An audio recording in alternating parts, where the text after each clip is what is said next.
안녕하십니까, 팟개비입니다. 이번 영상에서부터 아리스토텔레스 철학에 대한 부분을 같이 읽어보겠습니다. 아리스토텔레스 철학에 대한 내용의 시작은 경험에 대한 이야기를 하고 있습니다. 핵심은 생각보다 간단하고 단순하고 또 어떻게 보면 당연한 이야기를 해요. 그게 뭐냐면 플라톤 주장을 선뜻 받아들일 수 있는가? 플라톤 주장이 뭐죠? 이데아론이 되겠습니다.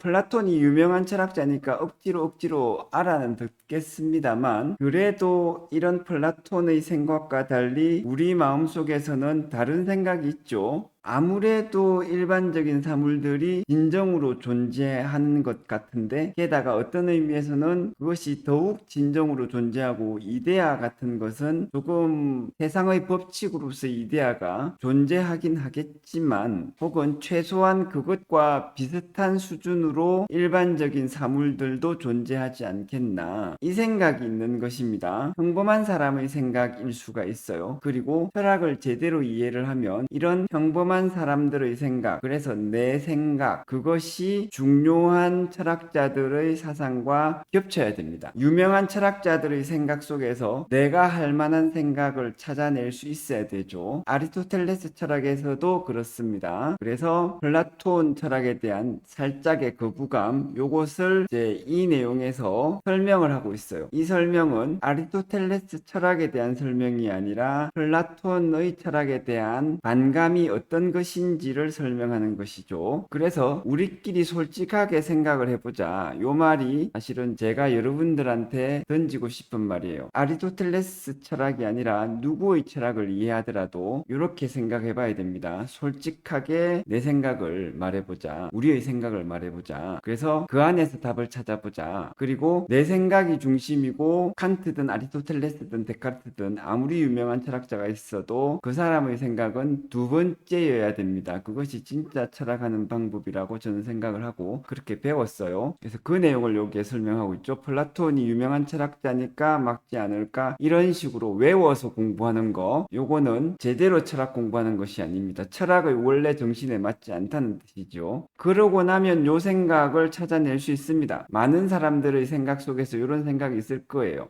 동그라미 자체가 존재한다기보다, 즉 이데아 자체가 존재한다기보다는 동그라미가 있다면 바로 그 자동차 바퀴에 있는 것이지 동그라미만 따로 떨어져 있을 것 같지는 않다. 굉장히 평범한 생각이죠. 그 생각을 있는 그대로 정확히 그것을 잘 말하는 것이 철학 공부의 출발점입니다. 그래야지 아리스토텔레스 철학 및 누구의 철학이라도 제대로 이해할 수가 있는 것이죠. 그런데 아리스토텔레스 철학을 이해할 때 흔한 오해가 있어요. 그것은 아리스토텔레스 철학과 플라톤 철학의 차이를 너무 강조하는 것입니다. 그래서 아리스토텔레스는 이데아론을 전혀 받아들이지 않았다, 전혀 다른 철학을 했다라고 그렇게 이해하고 그렇게 설명하는 책도 많아요. 그 다 틀린 겁니다. 그래서 아리스토텔레스는 이데아론을 받아들였어요. 요거 굉장히 중요하고, 단 플라톤과는 좀 다른 방식으로 이데아를 받아들이고 이데아가 존재하는 방식이 플라톤과는 좀 다르게 생각을 했다. 요 점이 핵심이 되겠습니다. 그래서 아리스토텔레스는 이데아가 개별적인 사물 바깥에 독자적으로 존재한다는 생각에 반대했다. 요 말 배후에 뭐가 있다? 이데아가 존재하기는 하는데,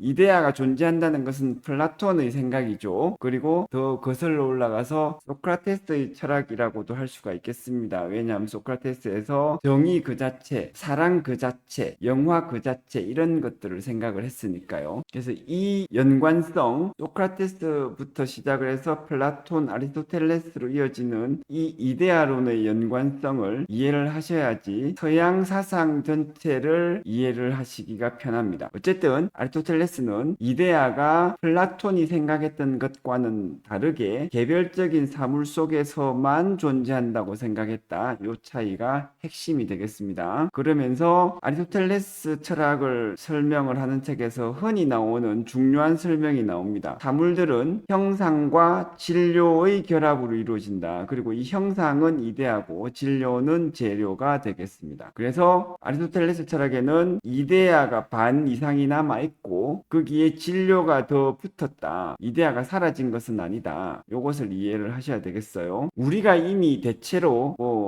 형상과 진료로 어떤 것들을 이해하는 방식이 그런 것에 익숙해 있는 경우가 많기 때문에 아리스토텔레스의 이런 철학을 공부를 하면 뭐 누구나 할 만한 생각을 했네 이렇게 오해하기 쉽습니다. 우리가 이렇게 생각하는 것 자체의 출발점이 아리스토텔레스 철학에서 오고 그 철학의 내용이 교과서로 전달돼 와서 우리가 어떻게 공부를 했기 때문에 이렇게 생각하고 있는 거라고 보시는 게 더 정확합니다. 그래서 어떤 존재자들이든 간에 형상과 진료의 합으로서 이루어진다. 이런 것이 아리스토텔레스 철학의 독특한 발상인데 아리스토텔레스 철학의 가치는 이러한 새로운 발상에만 있는 것이 아니고 많은 것들에 대해서 체계적으로 설명하고자 한 그런 플라톤 철학의 정신을 더 확대해서 철학의 전 분야와 서양 학문의 전 분야에서 섬세한 이론을 제시를 했습니다. 그래서 한마디로 말해서 서양에서 배우는 모든 학문 그리고 그 틀을 현재 우리가 학교에서 그대로 답습을 하고 있죠. 거기에 없던 것들이 이제 동양학 이런 것이 되겠습니다. 우리가 학교에서 배우는 주류 학문은 서양의 학문 체계인데 그 대부분을 아리스토텔레스가 구체화시켰다고 보시면 됩니다. 조금 심하게 말해서 아리스토텔레스가 다 만들었다. 물론 만든 재료는 플라톤 철학에까지 이어온 그 전 단계의 철학자들의 적인 성과를 바탕으로 한 것입니다만 직접 만든 사람은 누구다? 아리스토텔레스다. 이렇게 생각하시면 되겠어요. 다시 말씀드리지만 약간의 과장이 있지만 큰 과장은 아니다라고 보시면 되겠습니다. 그래서 어떤 일이 일어나냐 하면 대학에 들어와서 어느 과목을 전공하든지 간에 그 과목을 공부를 할 때 처음에 그 학문의 역사를 설명할 때가 있습니다. 그 역사에서 주로 빠지지 않고 나타나는 사람이 아리스토텔레스예요. 정치학을 공부한다. 정치학은 어떻게 생겨나서 어떻게 발전해 왔다 할 때 처음에 나타난 사람이 아리스토텔레스입니다. 뭐 플라톤이 좀 더 먼저 언급이 될 수도 있긴 한데 플라톤의 국가 뭐 이런 책이 그 다음에 뭐 생물학을 공부를 한다. 만약에 생물학의 역사에 대해서 여러분들이 조금 책을 읽게 된다면 그 생물학의 초창기 역사에서 아리스토텔레스가 등장을 해요. 물리학 당연히 등장을 하고 화학 당연히 등장하고 이렇게 생각하시면 됩니다. 사실 학자로서 이런 사실은 즉 모든 학문의 역사에서 아리스토텔레스가 등장한다. 뒤집어 말하면 아리스토텔레스가 거의 모든 학문들을 다 정립을 하기 시작을 했다. 이것은 어마어마한 사실이죠. 그래서 아리스토텔레스 철학 체계를 상세하게 공부를 하고 정리를 한다는 것은 정말 광범위한 학문적 작업이자 공부의 양이 될 수밖에 없습니다. 그 점을 이해를 하시고 이 책에서 정리하는 아리스토텔레스 철학은 모든 학문의 체계 중에서 오늘날 철학이라고 부르는 것에 주로 초점을 맞추고 한정을 하면서 설명하는 것이다. 이렇게 이해를 해주시기 바랍니다. 그래서 그런 막막함, 광대함, 다양성 이런 것들을 빗대어서 비유적으로 설명하려고 제가 스타워즈 영화를 예시를 들었어요. 스타워즈는 우리 한국 사람들한테는 그렇게 인기 있는 시리즈는 아니라고들 하던데 뭐 최근에는 한국 배우가 스타워즈에 출연을 하면서 점점 관심은 올라가고 있는 것 같습니다만 저는 개인적으로 스타워즈를 좀 재밌게 봤고 어릴 때부터 좋아했어요. 그래서 스타워즈 영화의 세계적인 영향력 또 잘 알고 그 안에 있는 다양한 어떤 캐릭터들에 대해서 팬이기도 하고 시청자 여러분들 중에서 역시 스타워즈를 좀 좋아하시고 아신다면 그 광대함, 다양성 그리고 그 안에서의 재미, 독창성 이런 것들을 아실 텐데 아리스토텔레스의 철학 세계가 그 이상이라고 보시면 되겠습니다. 자, 방금은 그래서 아리스토텔레스 철학에 대해서 개략적으로 전체적인 그림을 샥 너무 거칠게 그린 것에 불과하죠. 그래서 이제부터는 아리스토텔레스 철학 체계에 대해서 조금씩 더 상세하게 짚어갈 필요가 있겠습니다. 그래서 아리스토텔레스 철학에서 다시 강조를 하는 것은 일단 플라톤 철학의 영향력을 아리스토텔레스 철학에서 볼 수 있어야 돼요. 그것을 이해해야만 아리스토텔레스 철학을 특히 전후의 철학 맥락 아래에서 이해할 수 있습니다. 첫 번째로는 플라톤 철학의 영향력을 아리스토텔레스 철학에서 알 수 있죠. 그게 뭐냐면 일단은 존재하는 것에 대해서 생각을 했고 이게 철학적인 문제가 되겠어요. 그 다음에 답은 뭐냐면 이데아론으로 모든 것을 깨어 맞춘 플라톤의 사고방식과 함께, 즉 이걸 일단 받아들였습니다. 그 다음에 여기에 어떤 구체적인 것도 실제로 존재한다는 상식적인 판단을 더했죠. 간단히 말해서 형상과 진료, 이렇게 생각하시면 되겠습니다. 기억은 형상과 진료로 하시더라도 내용은 뭐다? 이데아론으로 모든 것을 깨어 맞추는 플라톤의 사고방식을 받아들였고, 이게 형상. 그 다음에 구체적인 것도 역시 실제로 존재한다는 상식도 받아들였다. 진료. 그리고는 이 사고방식에 따라서 세상의 모든 것들에 대해 경험과 상식들을 최대한 서로 짜맞출 수 있는 방법을 탐색했습니다. 굉장히 합리적이고 굉장히 상식적이고, 그래서 보통 사람들의 평범한 생각과 굉장히 잘 맞아요. 이게 진정한 학문이고 진정한 과학이라고 보시면 되겠습니다. 잠깐 과학에 대해서 이야기를 하자면, 과학을 이해하는 방법, 철학을 이해하는 방법과 동일하게 과학을 잘 이해하기 위해서는 대부분의 경우에 우리의 평범한 생각이 좀 정확하게 잘 표현되었다, 그것이 과학의 지식이다, 이렇게 보시는 것이 정확해요. 과학책에서는 대중들로 하여금 과학에 관심을 갖도록 하기 위해서 특별한 것을 좀 더 강조하는 경향이 있습니다. 그래서 우리의 상식과 다른 특별한 내용, 상대성 이론 같이 시간과 공간이 서로 상대적이어서 시간여행을 할 수 있을 것 같은 그런 내용, 그리고 양자역학에서처럼 어떤 것이 존재하기도 하면서도 존재하지 않는 것 같기도 하면서도 이런 것들이 있다, 이런 특별한 내용들을 강조하는 경우가 자주 있습니다. 하지만 그것은 작은 부분이고, 더 큰 부분은 어떠냐 하면, 우리가 상식적으로 당연히 받아들일 수밖에 없는, 누구나 쉽게 동감할 만한 그런 내용들이 더 주된 내용이고 더 큰 부분이고, 이것들이 굉장히 정확하고 서로 잘 짜맞추어져 있는 방식으로 설명되어 있다. 그것이 제대로 된 과학이고요, 제대로 된 철학입니다. 자, 여기에서 어쨌든 아리스토텔레스 철학의 굉장히 핵심적인 부분을 설명을 드렸어요. 특히 플라톤 철학과 비교를 해서 설명할 수 있는, 이해할 수 있는 형상과 진료, 요 대목을 설명을 드렸습니다. 그 다음에 점점점 단계적으로 상세하게 설명을 해 나갑니다. 그 상세한 부분으로 나가기 위해서 대략적으로 그림을 그리면, 형이상학과 논리학이 아리스토텔레스 철학에서 제일 중요한 부분이고 철학적인 부분에서 제일 중요해요. 철학적인 부분에서 제일 중요하다는 말은, 만약에 아리스토텔레스의 학문을 다른 과학의 관점에서 본다면 굉장히 중요한 부분을 다른 부분에서 찾아낼 수도 있다, 이렇게 보시면 되겠습니다.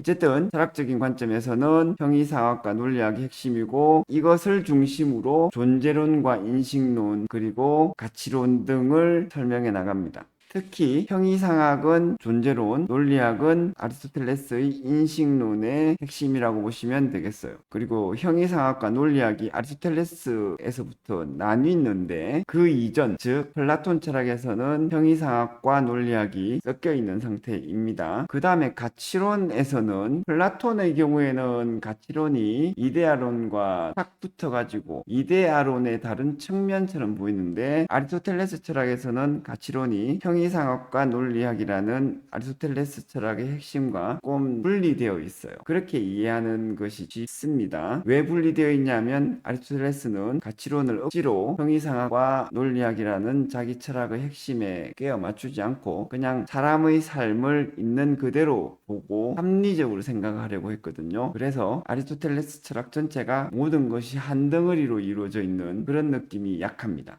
그래서 여기서 설명하는 것은 아리스토텔레스 시대부터 오늘날 쓰는 철학의 핵심 용어들이 본격적으로 나오기 시작을 하고, 이 용어들, 아리스토텔레스가 만든 용어들이 현재까지 철학의 핵심 용어들로 자리 잡고 있습니다. 형상, 진료, 실체, 존재, 논리, 형이상학, 이런 내용들, 이것들이 다 아리스토텔레스 철학에서부터 실제로 나와요. 그 이전에 플라톤 철학이나 다른 사람의 철학들을 설명할 때는 아리스토텔레스가 사용한, 즉 후대의 용어로 그 이전의 철학자들의 사상을 조금 더 우리가 쉽게 이해하도록 번역을 해서 설명하는 것과 비슷하다, 이렇게 생각하시면 되고, 아리스토텔레스 이후의 철학자들은 아리스토텔레스의 용어를 그대로 배워서 썼기 때문에 그 사람들의 사람들의 철학에서는 그 사람들이 실제로 쓴 용어, 그걸로 우리는 그 사람들의 철학을 이해한다. 이렇게 볼 수 있습니다. 그 다음에 아리스토텔레스는 아까 말씀드렸듯이 일반 학문체계도 다 발전을 시켰죠. 그래서 그 내용을 간단히 설명하고 있습니다. 아리스토텔레스가 거의 모든 학문들을 정립을 했기 때문에 이것들이 굉장히 포괄적이고 이 내용을 조금 한눈에 볼 수 있도록 하기 위해서 제가 표로 정리를 해봤습니다.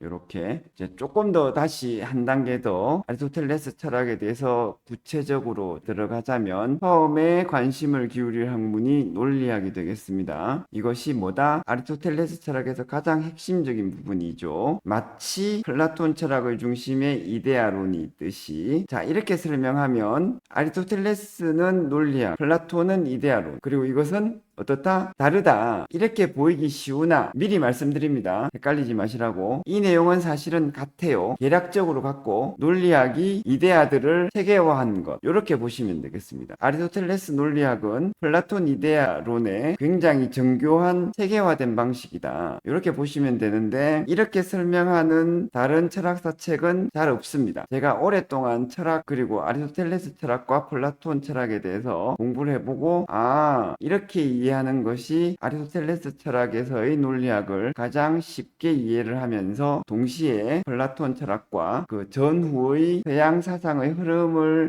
전체를 잘 이해하는 방식이겠다. 이렇게 결론을 내려서 설명을 드리는 것입니다. 정말 잘 이해해 보시면 여기에서 크게 틀리지 않아요.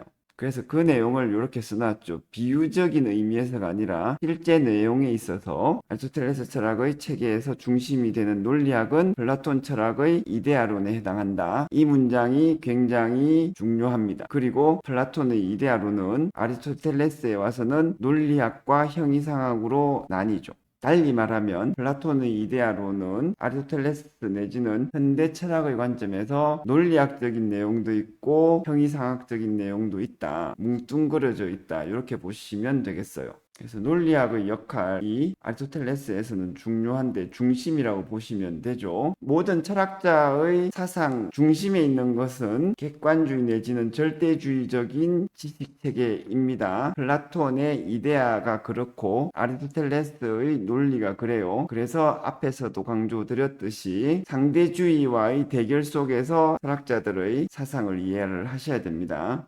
이렇게 상대주의를 극복하는 것은 특히 아리스토텔레스에게 중요한데, 왜냐하면 아리스토텔레스는 다양한 경험, 다양한 눈에 보이는 감각적인 데이터들을 존중하면서 학문들을 체계화하려고 했던 것이죠. 이런 것들을, 다양한 경험들을 존중하면 어떻게 된다? 여기에서 상대주의가 쉽게 나온다는 것을 이해를 하실 거예요. 그래서 아리스토텔레스는 이런 것들을 존중하면서도 상대주의로 가지 않기 위해서 뭔가 절대적인 학문의 기초가 되는 지지대를 가지고 있어야 되고, 그것이 논리학이며 그 실제 내용에는 뭐가 있다? 플라톤의 이데아론이 사실상 들어있다. 요게 요약이라고 할 수 있습니다. 그래서 이 논리학은 아리스토텔레스 때부터 발전을 해서 한동안은 한 1000년 이상 동안 그렇게 철학의 핵심으로 큰 영향력을 발휘하지 못했던 것 같은데, 현대 철학에 와서 이 논리학이 굉장히 또 역할을 많이 하고 있습니다. 그래서 언어 분석 철학